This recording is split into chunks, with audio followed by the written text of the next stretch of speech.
Welcome everyone to Couch Potato Diary. Happy Wednesday. My name is Peter Klein. Thank you very much for tuning in today. For those watching on the screen right now, we are a little darker than we want to be on or in the background here. Just give me a second. I will change that. And boom, there we go. Welcome everyone. It's been a little bit. Again, back on the radio this week, so going to get a bunch of stuff done here today. We got a lot of ground to cover. The National Hockey League, the Canadian Football League. We got some UFC, some WWE. The Blue Jays are awesome now. We got a whole lot of stuff to talk about here on the show today, so we will dive in here in just a matter of moments. I do want to remind you that, again, we are presented by Sea of Dead. Check out seaofdead403.ca for that great Calgary swag. Also, if you need an energy boost, head over to swiftenergy.gg. Use that code PKPrimetime. It's great for gaming, great for getting through. We had a long wrestling day on Saturday, long UFC day on Saturday. There's a lot of stuff happening. So Swift Energy, a great way to help you get through all of that. Okay, let's just get right into it here. As the Stanley Cup playoffs are obviously full swing. We're into the finals. And we had our first real, of the postseason for the Edmonton Oilers, or of the Stanley Cup final anyway, for the Edmonton Oilers. Let's talk about it.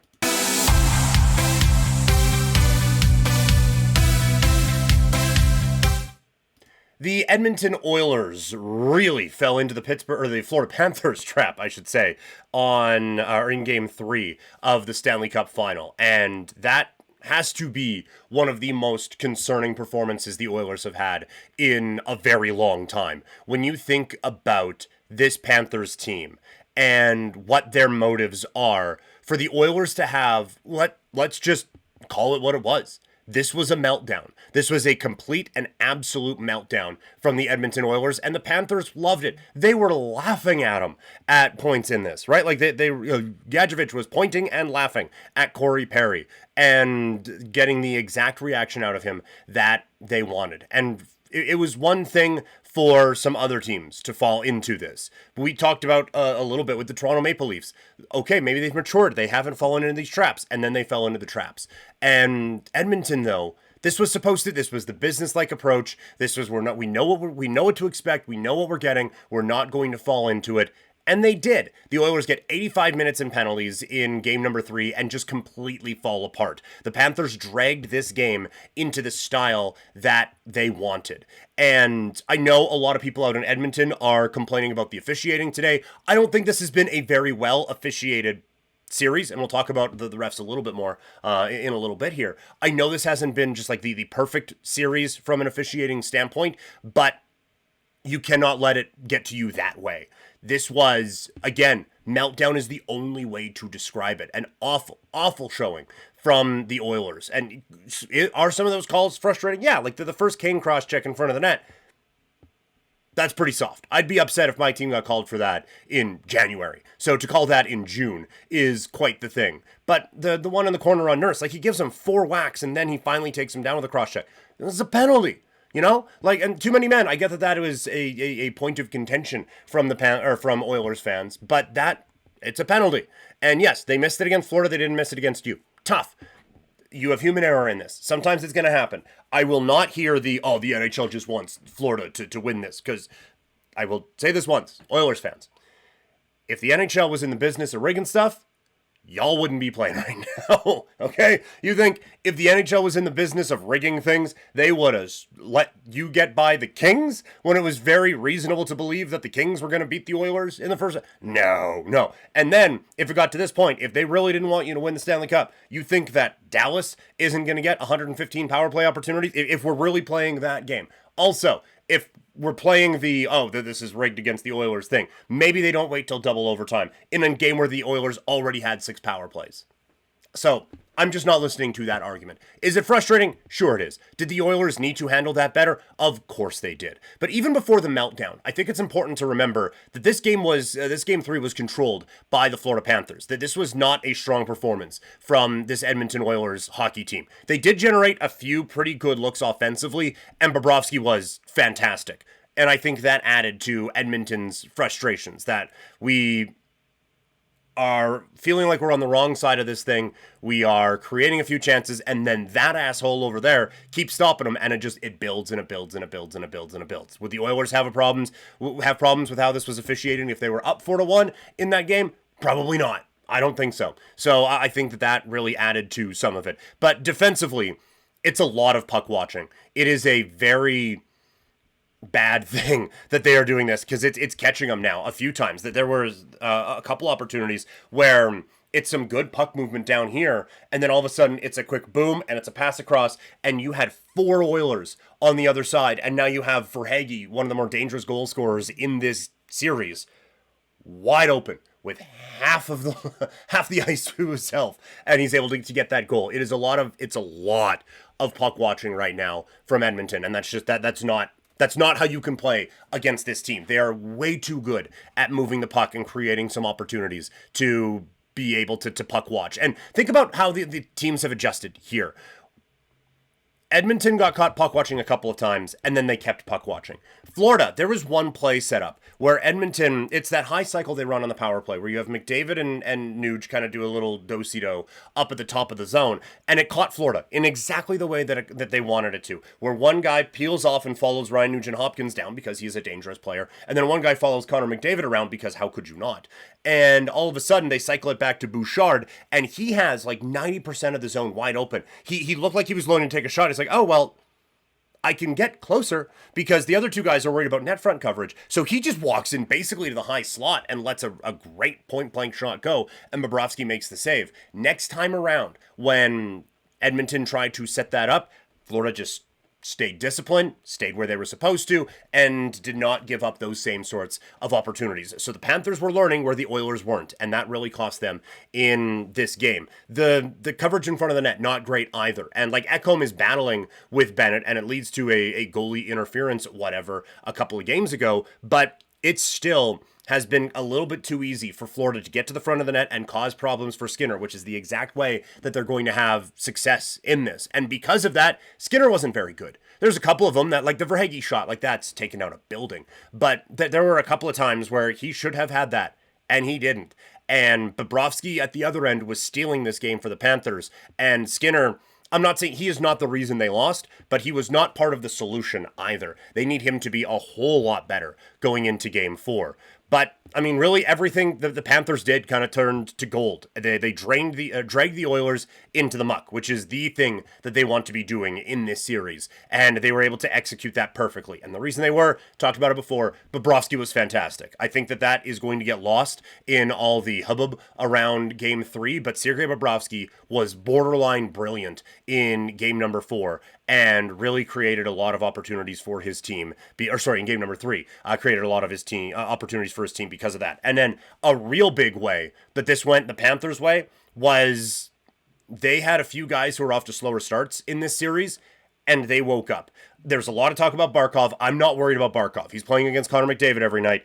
If he gets me anything, that is gold. But he had one of his better games of the series in Game 3. Reinhart hadn't scored in a few. He gets a goal. Tkachuk is contributing with points, and I thought he was the most noticeable that he had been in this series. And so not only was it a bad meltdown for the Oilers, but it turned into a night that could potentially be a slump buster for Matthew Tkachuk and Sam Reinhart, and a little bit for Barkov as well. And that's a dangerous thing for the Oilers going into game number 4 tomorrow. On the officiating side, again, the everything is rigged discussion is not one I will listen to. I will listen to that the officiating has been bad, because I don't think it's been very good.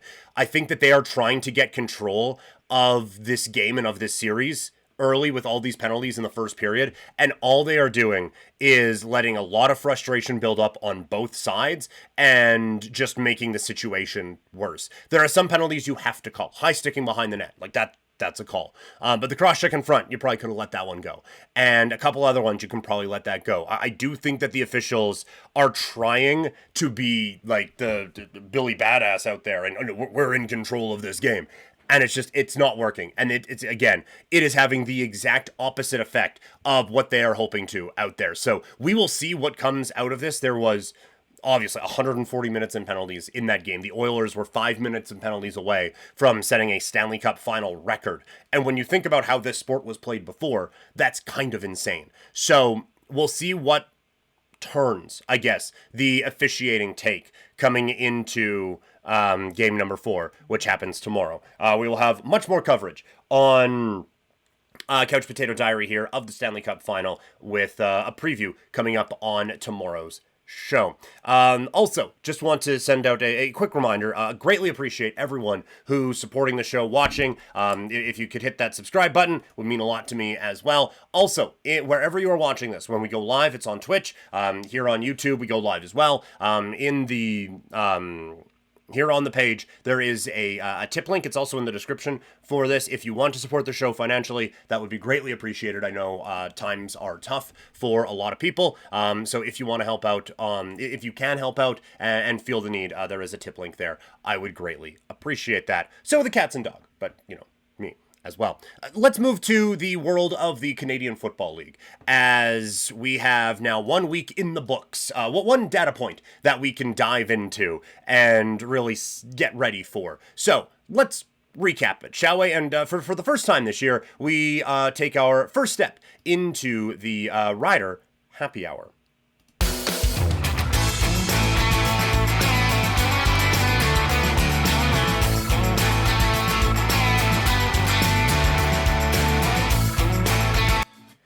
So, the Saskatchewan Roughriders are off to a 1-0 start as they beat the Ottawa Red Blacks. Going to start our CFL recap with that one, as Saskatchewan, there was a lot of stories coming into this one about mainly who wasn't there, and that was a few players on the offensive line. But overall, that offensive line, that was a huge story in this game.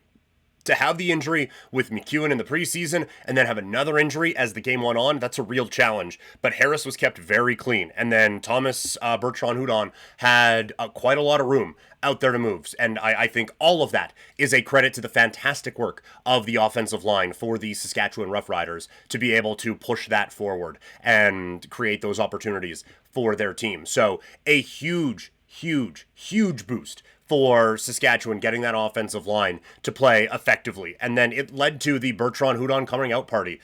He did, going into this game and whatever, it did kind of seem like he was Teemu AJ Ouellette, who himself has been a little bit Teemu AJ Ouellette. Looked fine, gets popped by Santos Knox. I thought on the broadcast it was interesting. They were like, it just seemed like a harmless looking play, maybe shaking out his hand or something. I don't know.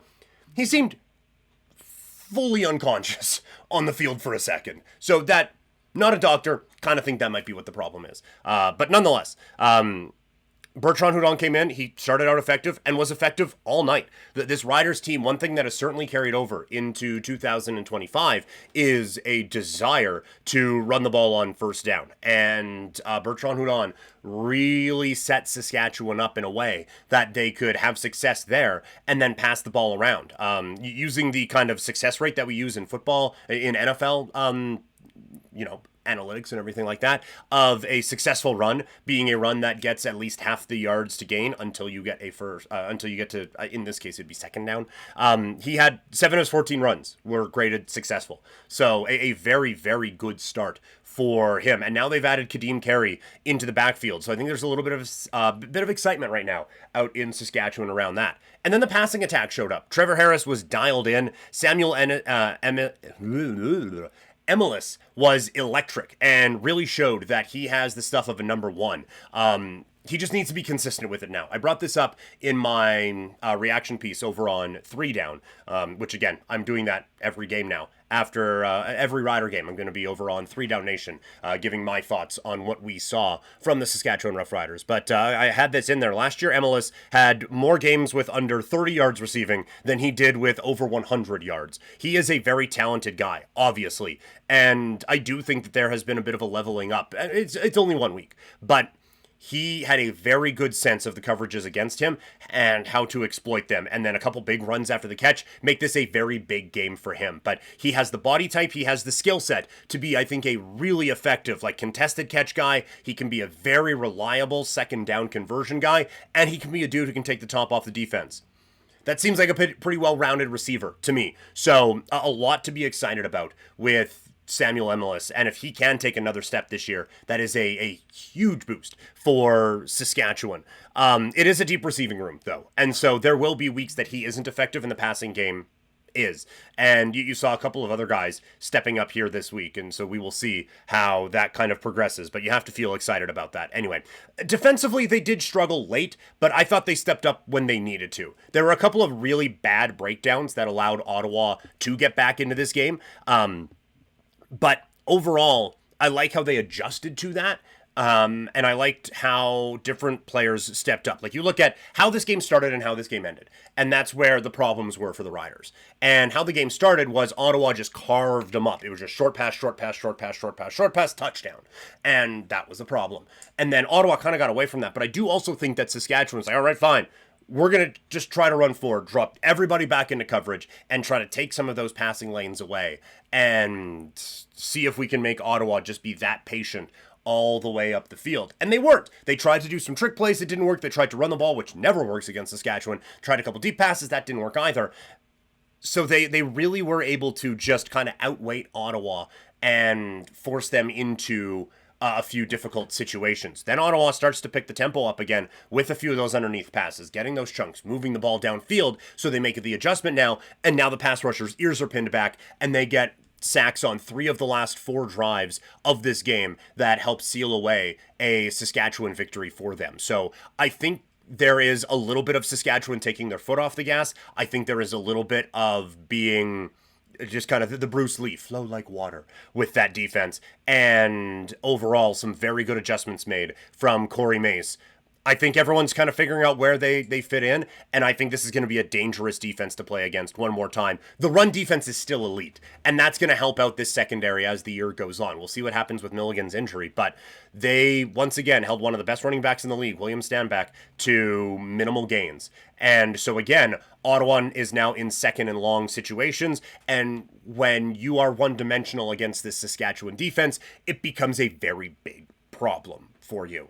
So that is kind of the story of it on the Rider side. Again, 3 Down Nation, check it out. I am on the, I do a reaction piece after every Rider game this season. On the Ottawa side, quickly, want to talk about the whole league here. The Ottawa Red Blacks, that defense is a problem, and I think a big concern for them. The Riders basically got everything they wanted. And now Adai is done for the year, it seems like, or at least it's a lengthy stay on the injured list. And so that's a problem. And I have some big worries about where Ottawa is going defensively. They made some big changes. None of them really worked in week 1. And it's not like it was a bunch of guys, like big names, that it didn't work for. It was a bunch of guys that you were like, I don't know. And then the I don't know turned into, oh, I know when it's not good. So we'll see where they get to from that. But offensively, again, patience was, I think, required for them. That they're dealing with a few injury issues now on the offensive side of the football, so we will see what they are able to put together. But there is at least potential on this offense, and you could see it in stretches. It just, the middle part of the game, they really couldn't get anything going. And I think they kind of outsmarted themselves a little bit. They went away from what worked in the first possession, and I do think some of that was Saskatchewan taking it away. But instead of, okay, well, they've taken this away, let's do X, Y, and Z. It's, all right, trick plays. All right, deep. Let's just do that. And there was nothing else schematically to really work. It just seemed like they broke glass in case of emergency very, very quickly, and those don't always work out. But it's a talented team. It's a frustrating setback, but it's I still think a team, depending on injuries, that will cause some problems in the Canadian Football League. Let's look at the rest of the Week 1 story.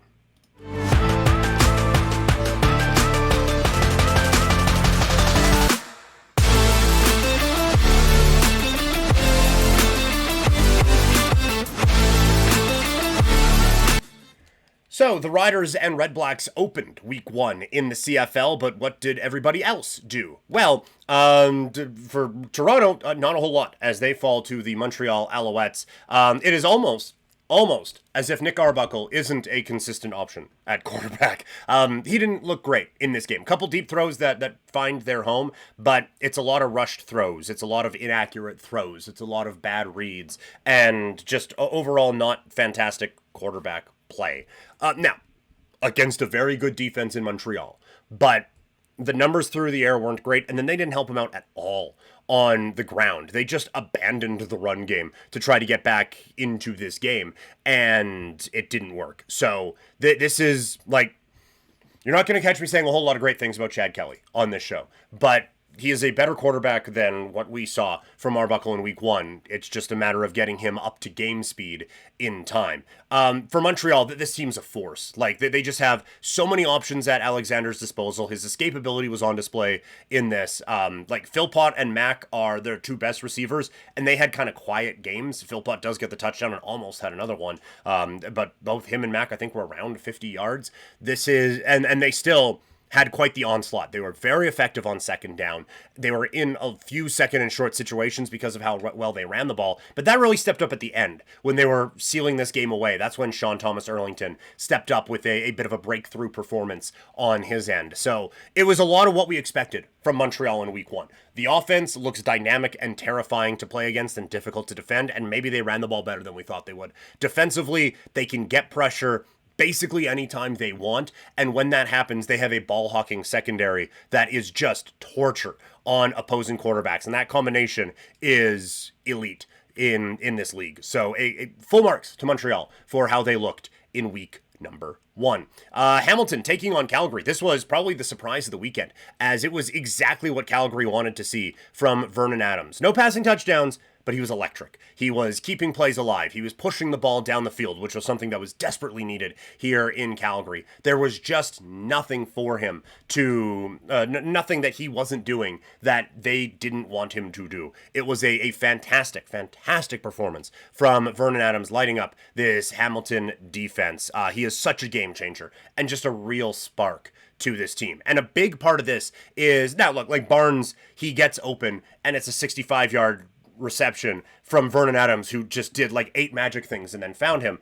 But he's still getting open and he's still making those plays. And so if they have one of him or Philpott step up in these ways on a weekly basis, Rhymes had a quiet week 1, but you know he and Bagleton are going to get theirs. That adds another very dangerous dynamic to this passing game if they can have that legitimate number 3 and 4 option in the passing attack. And then the running game was excellent for Calgary. Defensively, I do think a lot of what happened was Hamilton not being as sharp as Calgary being dominant, but they took advantage. On the Hamilton side, it could just be one bad week, but this was the one of the teams that had a lot of continuity coming into the year, and that's one of the things we talked about in the preview show is that, like, look, I think Bo is going to have a massive year because he now knows the offense. He is comfortable in it. They have another step forward for Shamar Bridges. You have Tim White, who we know is just good. And Kenny Lawler can really help this offense out. Like, this is a very, very good attack that Hamilton has, and it wasn't great.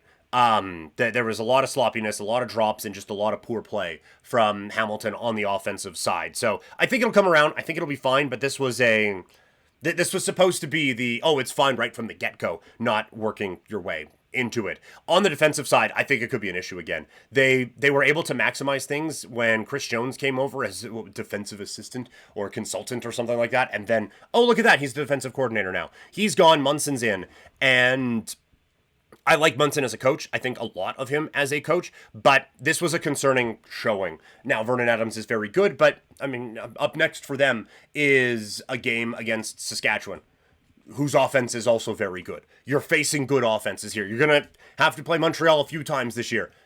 That offense is good. Like, there's quite a lot of talent on the offensive side of the ball in this league. So just, very good team. We'll get them next time. It's like, well, okay, that's like 5 of the teams in the league this year. So, and this was one of the teams that wasn't supposed to be. It's a concern, I think, the defensive side. Again, maybe they will be fine, but it all looked like a big step back for Hamilton. One team that I think maybe took the biggest step forward this week was BC. They looked legit. The biggest question was at quarterback. That didn't look like a problem with Nathan Rourke. And if there were a lot of questions about what type of Alliance team would show up. This right here looked like one of the best teams in the Canadian Football League. If this is the base that we are building on in BC, then you have a very, very scary team that you are going to be dealing with, and another one that feels like they could be a threat in the West. I think it's a great matchup, week 2. A real good measuring stick for both sides to see where's Winnipeg at, where is BC at. These two teams that have been kind of titans in the West Division for the last little bit. Where do they end up at, I think is going to be very, very fascinating to see. For the Elks, this was a reminder that the process won't be fixed in one night. It ends up being a very tough matchup in week 1. They have a lot of new pieces to implement. You have a new coach in Mark Killam. Everyone thinks the world of this guy, but it wasn't all going to be fixed on week 1 with Trey Ford, who, it's not Killam's fault, didn't get enough opportunities in the early part of his CFL career. It's now time to grow this a little bit more and have him work his way into it. So it's going to be a bit more of a process than I think some people really thought it might be out in Edmonton, but it makes sense that this is going to be the process. So that's how all these teams did in week number 1 in the Canadian Football League. But how do they all stack up? It's time for the first edition in 2025 of the CFL Power Rankings.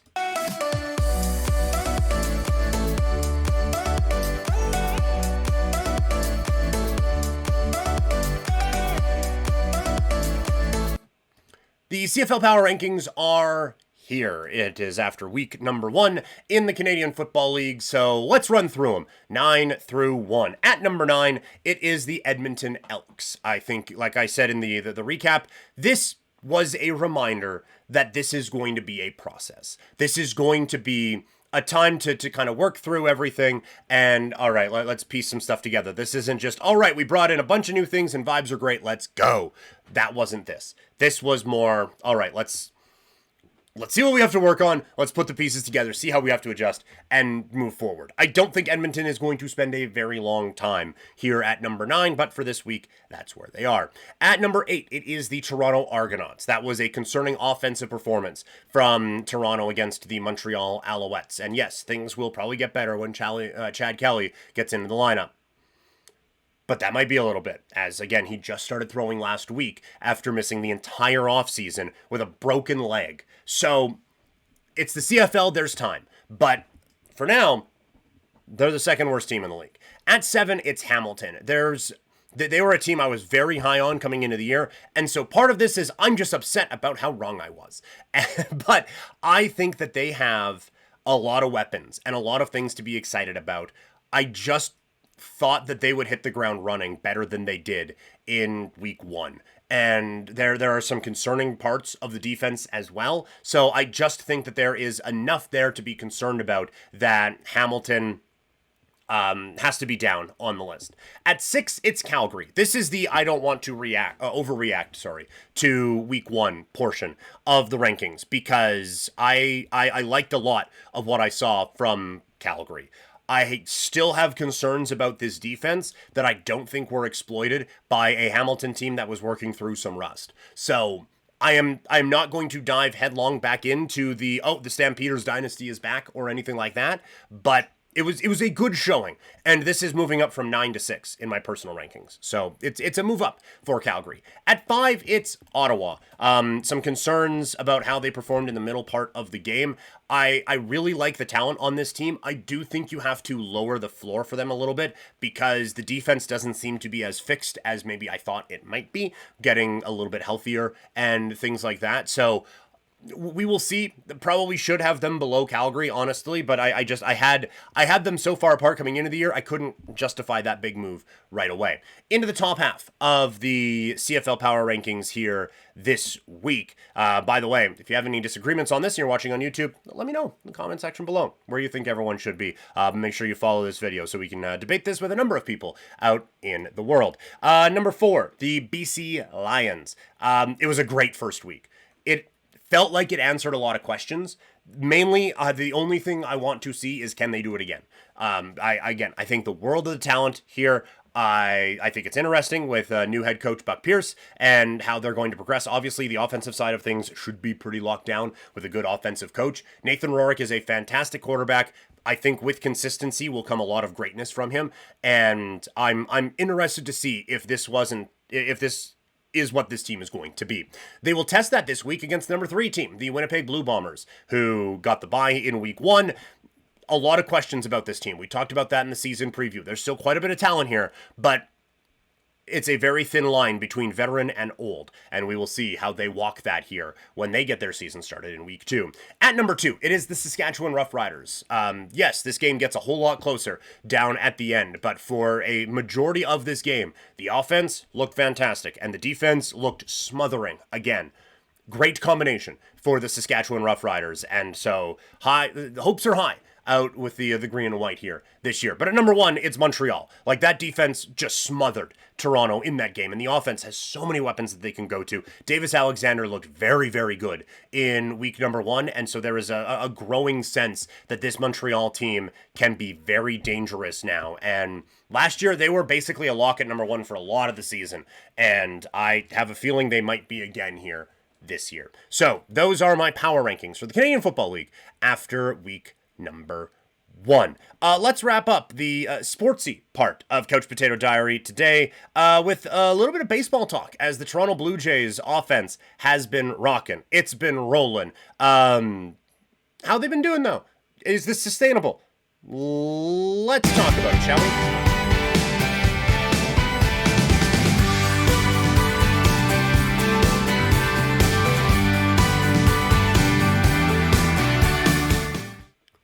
Cut myself off on that. Welcome to some Blue Jays talk here on the podcast, as all of a sudden the Blue Jays are hot. This team, they just completed a sweep of the St. Louis Cardinals, and things are waking up in a big time way, specifically for this offense. You had a pretty good sense Bo was going to have a bounce back year. Vlad was going to get his. What has really turned this into, I think, a good offense is Springer and Kirk being on fire. Kirk, it feels legit. We talked about this in the preseason. We've talked about this for a couple of preseasons. Anytime you watch a visiting broadcast of the Blue Jays, they gush about, that this is just a guy who, just a professional hitter. That's what he is. Just a professional's professional, going out, getting the job done, and lighting things up. That's what he is. He just rolls out of bed and hits 300. Wish we would have saw that for a little bit more, but he is doing that now. I don't think the power numbers are ever going to come back to where they were in his all-star season, but he's looking like an all-star again. Kyle Raleigh is obviously going to be the starting catcher, but after that, I think Kirk deserves a spot on this team. He has been excellent with the Blue Jays, coming up with big hit after big hit after big hit, and just so consistent at the plate, and having that reliability behind Bo and